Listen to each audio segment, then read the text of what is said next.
All right. Can you folks hear me? And do we know if Commissioner Thompson is joining us? She did call and tell me she was going to be on the telephone, but I'm not Okay. seeing her connected yet. Okay. I know that Commissioner Wakua will not be able to join us today. All right, we'll go ahead and get started. Work sessions are an opportunity for board members to discuss issues informally with staff and invited guests. The board encourages members of the public to attend work sessions and listen to the discussion, but there's generally no opportunity for public comment. Members of the public wishing to address the board are welcome to do so during the board's regularly scheduled meetings held twice monthly. So first, do we have any comments on the agenda? Okay. I can pull that up if you'd like. Any questions? Yeah, we can pull up the rolling agenda if you want.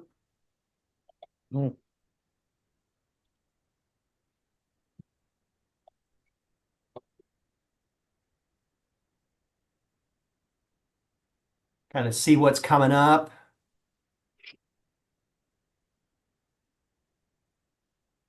Anything on there that we want to discuss?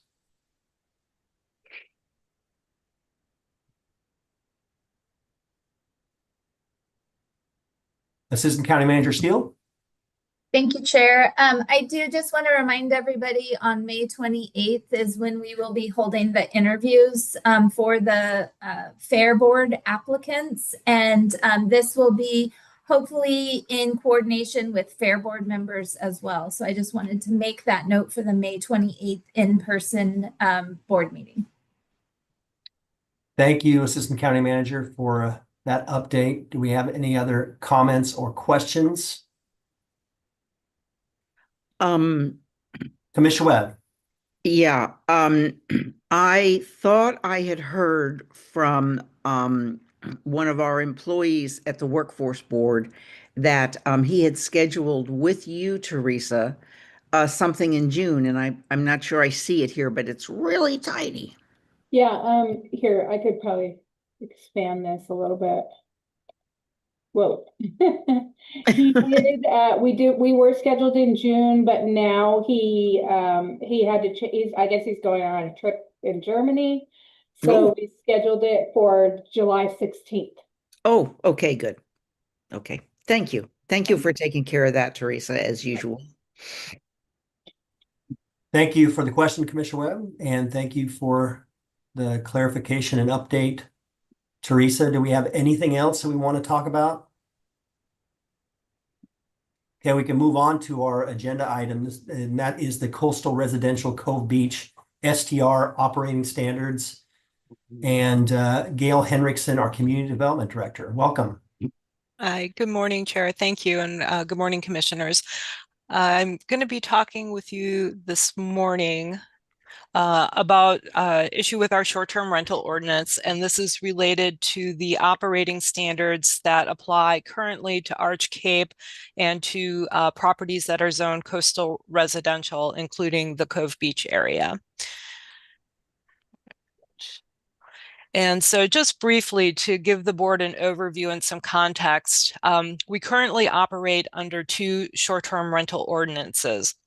One is currently is for Arch Cape, and that was adopted in 2003. And then in 2018, the county adopted an ordinance that included STR regulations for all the remainder of the unincorporated areas in the county. And that ordinance 1801, which established those unincorporated regulations for STRs, has been amended several times over the years. And we did it once in 2019 to address some procedural issues.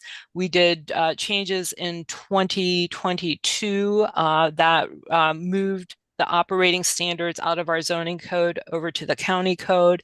And then we also added to the zoning code short-term rentals as a permitted use in several different zones. And then most recently, your board adopted Ordinance 2419, which established the caps on short-term rentals in particular geographic areas of the county. And so as we've been working through the short-term rental process since 2018, when the unincorporated regulations went into effect, staff began to receive more complaints about STRs, and it really accelerated in 2020, especially when the COVID pandemic started.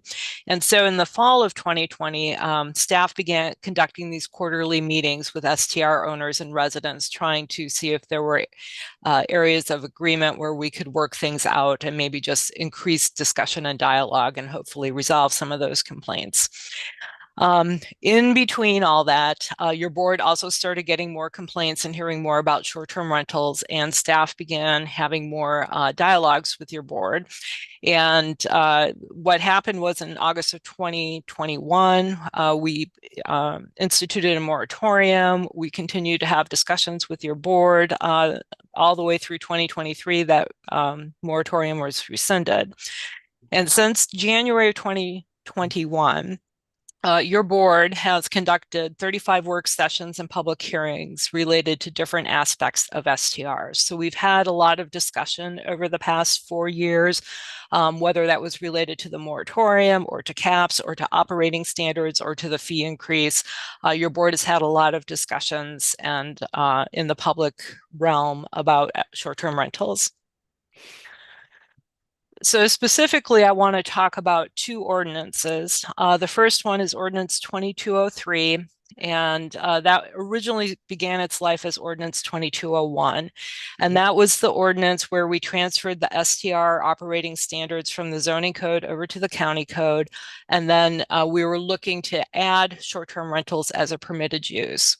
And we had a discussion with your board at a work session on January 26th of 2022. At which your board at that time directed staff to include Cove Beach and the coastal residential zone in the regulations that covered Arch Cape. And so staff made that change and incorporated it into Ordinance 2201.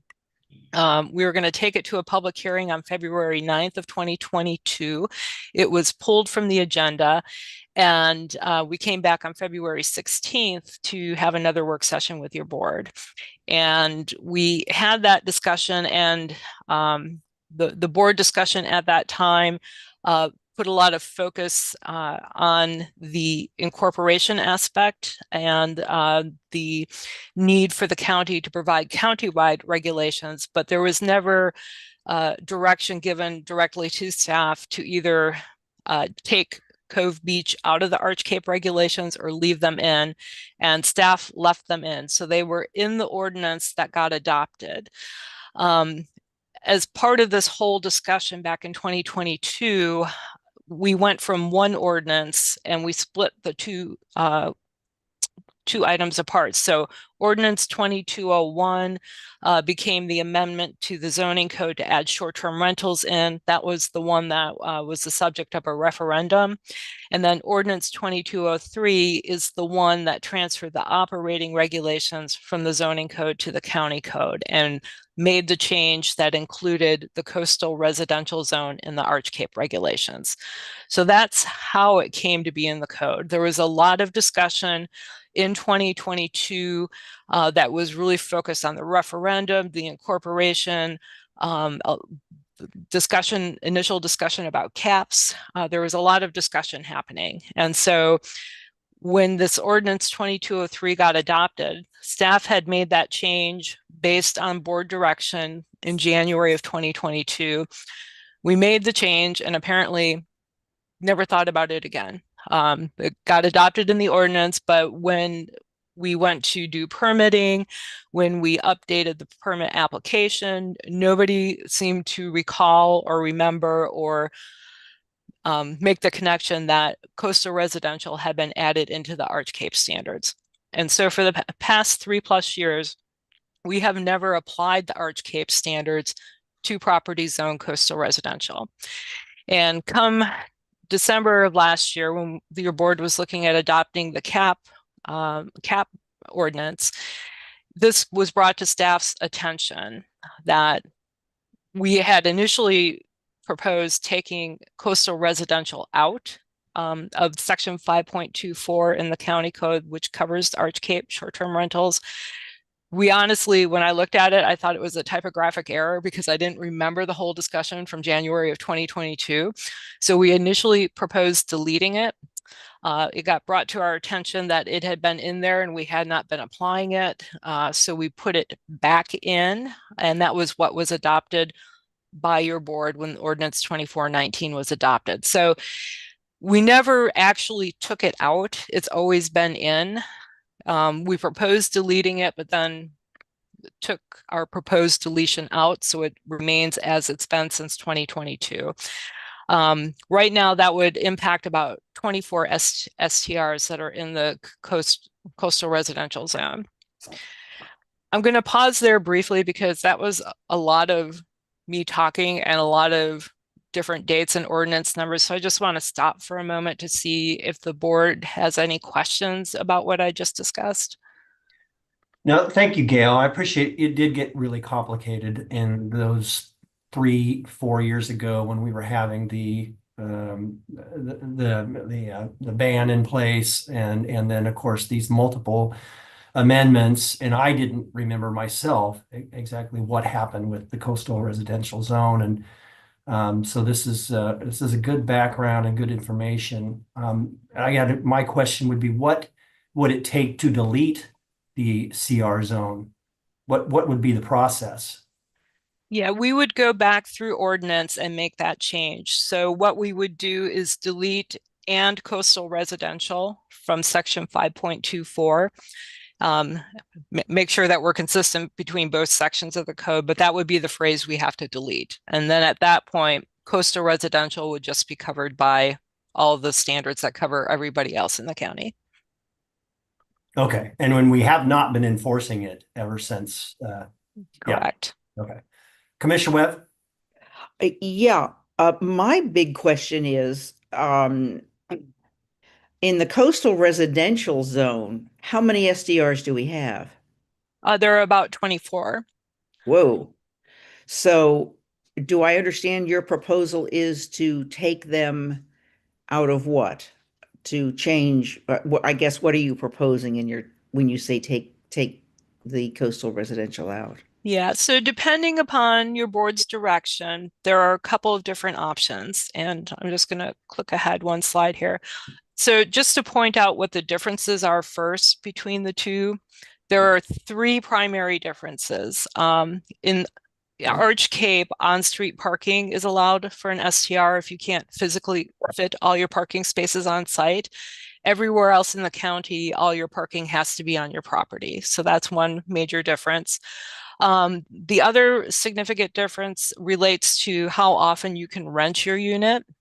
And in Arch Cape, you can have one rental per 7 days. So if I rent my short-term rental out for 3 days to a group of people, I cannot then rent the remaining 4 days out. I have to leave it vacant because I can have only one rental per 7 days. In every place else in the county, there are no limits on how often I can rent. That makes sense. That's a little bit complicated, but that's a very significant difference. And then the occupancy is slightly different. Each ordinance allows up to a maximum of 14 people, but in Arch Cape, you get 2 people per sleeping area plus an additional 4 up to a maximum of 14. Everywhere else is just a strict 2 persons per sleeping area. So those are the 3 big differences. To go back to your question though, Commissioner Webb, it would really depend on your board's direction. We have several different options. We can keep the ordinance as it is and begin enforcing it. We could keep the ordinance as it is and not enforce it, as we've been doing. We can change the ordinance so that coastal residential properties are not subject to the Arch Cape rules. They would just be subject to all the rules that cover all the other STRs in the county. Or we could work to combine all the ordinances together and make one ordinance, but that's probably more work than we want to take on at this point. I just got a communication from Commissioner Thompson that she's unable to join via video and that she has her hand up, but we cannot see it. And I see that there's a work iPhone that says Leanne Thompson there, but is that, are you able to unmute Commissioner Thompson? I think I'm unmuted. Oh, okay. Yeah, we can hear you. Go ahead. Hooray. Well, thank you. This is such a complicated issue that has been so fraught with variations and discussions and understandings and misunderstandings that I understand how we could get sideways. I thought I had been clear that I wanted Arch Cape standards to apply only to Arch Cape and for Cove Beach to be like the rest of the county. But somehow I got sidetracked or just missed something.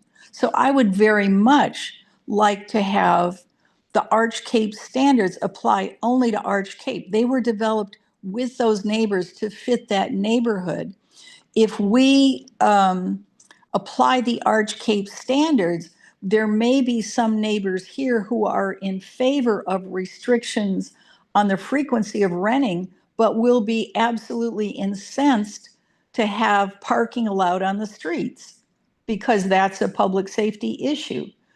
I think the easier, better way to go is simply to make the rest of the county and Cove Beach consistent in one set of standards and allow Arch Cape to have its own unique community developed set of standards that are distinct.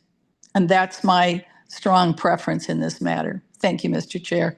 And thank you, Commissioner Thompson. I would tend to agree with Commissioner Thompson about her recommendation. I remember the discussion too, but again, it was a very convoluted time when we were trying to make a lot of these decisions. So I do think that Commissioner Thompson's recommendation is a sound one.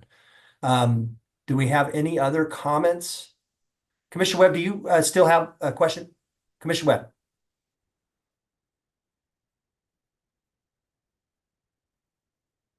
Can't hear you. You're muted. Meeting, so I'm sorry.